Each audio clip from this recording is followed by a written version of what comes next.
भागाकारची बेरीज व वजाबाकी कशी करायची आणि चढता व उतरता क्रम अपूर्णांकांचा चढता व उतरता क्रम कशा पद्धतीने लिहायचा, तसेच समूहाच्या संदर्भातील अपूर्णांक म्हणजे भागाकार पद्धतीने किंवा गुणाकार पद्धतीने तो कसा करायचा हे आपल्याला बघायचं आहे.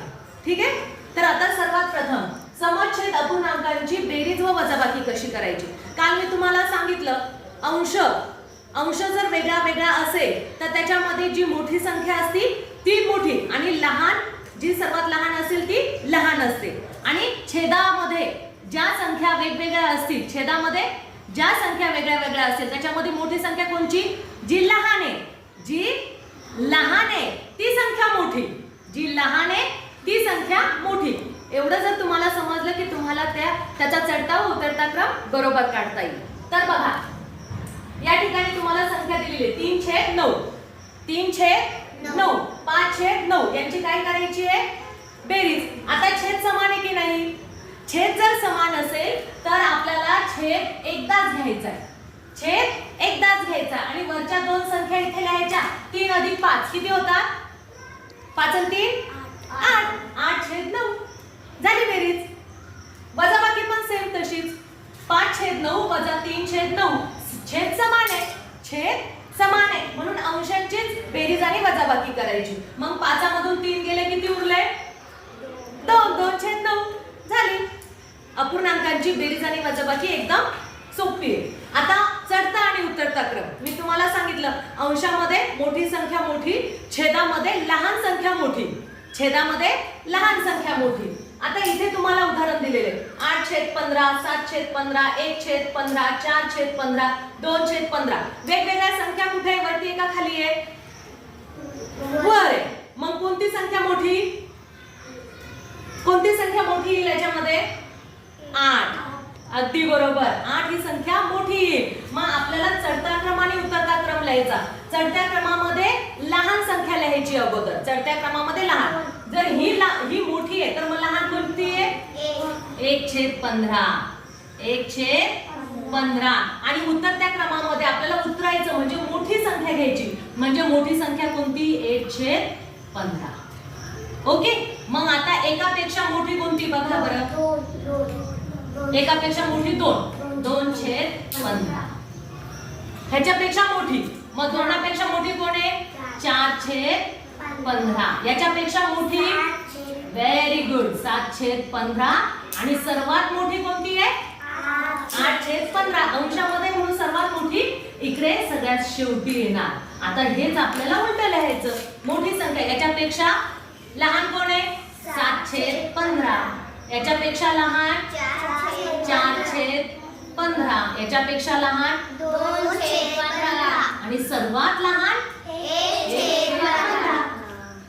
झाला चढता क्रम आणि उतरता क्रम. तुम्हाला फक्त वरती दिलेल्या संख्या 8 मोठी, 8पेक्षा लहान, ह्याच्यापेक्षा ही लहान, ह्याच्यापेक्षा ही लहान, ह्याच्यापेक्षा ही लहान. आलं लक्षात.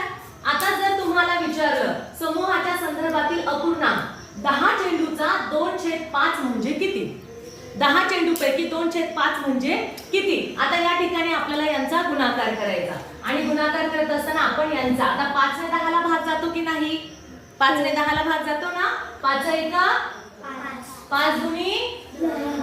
आता या दोघांचा गुणाकार करा, 2 दुनी 4. 10 चेंडूचा 2/5 म्हणजे किती, चौथा भाग, म्हणजे चौथा भाग. काय केलंय आपण, 10 गुणिला 2/5 घेतलेले, जी संख्या दिलेली आहे तेच, जे दिलेलं आहे तेच. मग यांचा 5 ने 10ला भाग जातो, 5 1 5, 5 दुनी 10.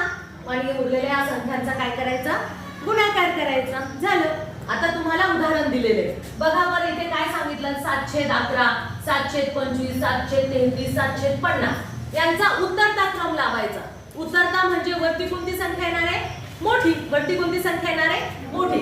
आता मला सांगा कोणत्या बाजूच्या संख्या वेगळ्या वेगळ्या आहेत, छेदाच्या. कोणत्या, छेदाच्या संख्या वेगळ्या वेगळ्या आहेत. आणि मग छेदामध्ये कोणती संख्या मोठी असती, जी लहान आहे ती मोठी असती, जी लहान आहे ती मोठी असती. मग बघा बरं ऑप्शन मध्ये 7/11 कुठे आहे, सगळ्यात अगोदर लिहिलेला 711 आहे, पण 711 ही मोठी आहे, पण यांनी इथे काय केलेलं ही मोठी सांगितली, म्हणजे हे ऑप्शन आपलं चुकलं.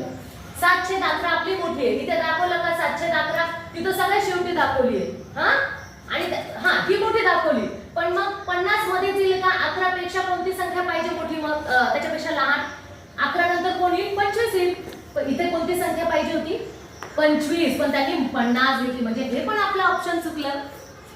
इथे बघा, आता इथे मोठी संख्या नाही, इथे 711 नंतर सर्वात मोठी त्यांनी 725 दाखवली. सर्वात मोठी संख्या 725 आहे का? नाही. कोणती आहे? 711 आहे. सगळ्यात शेवटी आपल्याला 711 पाहिजे होती, म्हणजे हे पण ऑप्शन गेलं. मग उरलं कोणतं? उरलं कोणतं? आता तिन्ही ऑप्शन आपले चुकले. आता उरलं काय? चौथं ऑप्शन, म्हणजे हेच आपलं ऑप्शन येणार की नाही. पण हे बरोबर कसं ते बघा. आता मोठी संख्येकडे तोंड असतं की नाही?